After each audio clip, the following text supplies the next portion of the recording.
తెలుగువారి తొలి పండుగ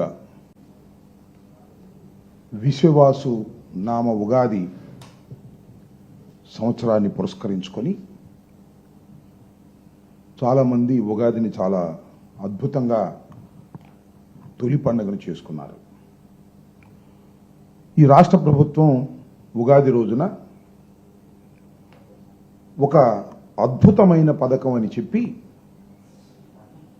చాలా పెద్ద ఆర్భాటంతో తాడేపల్లిలో శాసనసభ పక్కనే ప్రాంగణంలో చాలా పెద్ద వేదికను ఏర్పాటు చేసి P4 జీరో పావర్టీ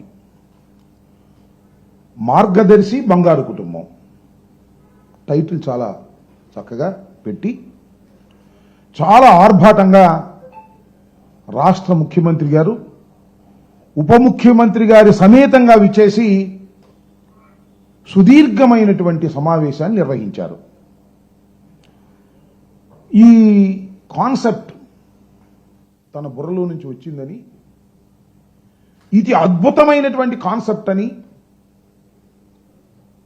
ఆంధ్ర రాష్ట్రంలో పేదరిక నిర్మూలనకు ఇది దోహదపడుతుందని చెప్పేటటువంటి ప్రయత్నం చేశారు. చాలా దురదృష్టం అని మనవి చేస్తున్నాం. ఈ రాష్ట్రంలో కొత్తగా టోల్గేట్లు పెడుతున్నాడు చంద్రబాబు నాయుడు గారు. మెడికల్ కాలేజీల్ని, పోర్టుల్ని, చివరికి గ్రామీణ ప్రాంతాల్లో ఉన్న రోడ్లని వీటన్నిటినీ ప్రైవేటీకరణ చేసేస్తున్నాడు. దట్ ఈజ్ ఆల్సో P4 ప్రైవేటీకరణ చేసేసి టోల్ గేట్స్ రూపంలో వసూలు చేసేటటువంటి కార్యక్రమం. అంతేకాదు ఉమ్మడి రాష్ట్రంలో ప్రభుత్వ రంగంలో ఉన్నటువంటి 58 కార్పొరేషన్లో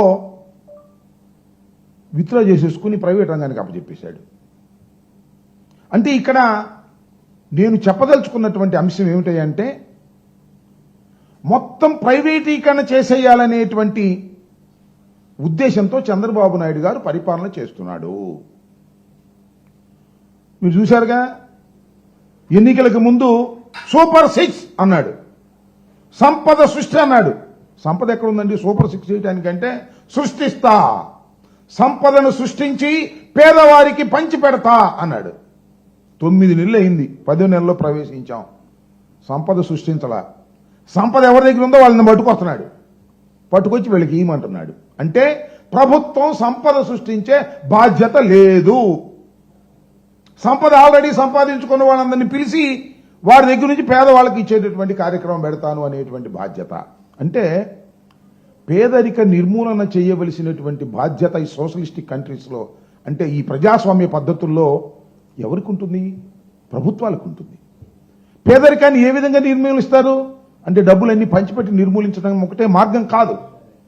పేదరిక నిర్మూలన అంటే ఆ ప్రాంతంలో ఉన్నటువంటి పేద ప్రజలను పైకి తీసుకురావడం, ఉచితంగా విద్యను అందించటం, నాణ్యమైనటువంటి వైద్యాన్ని ఇవ్వటం, వారి కాళ్ళ మీద వాళ్ళు నిలబడే విధంగా ఉపాధి కల్పించటం, ఇలాంటి కార్యక్రమాలు చేయటం ద్వారా పేదరికాన్ని నిర్మూలించేటటువంటి కార్యక్రమం చేయవలసినటువంటి బాధ్యత ప్రభుత్వాల మీద ఉంటుంది. ఇవాళ ప్రభుత్వం మీద లేదంట, మొత్తం అంతా ప్రైవేటు పరం చేసేస్తున్నాడు.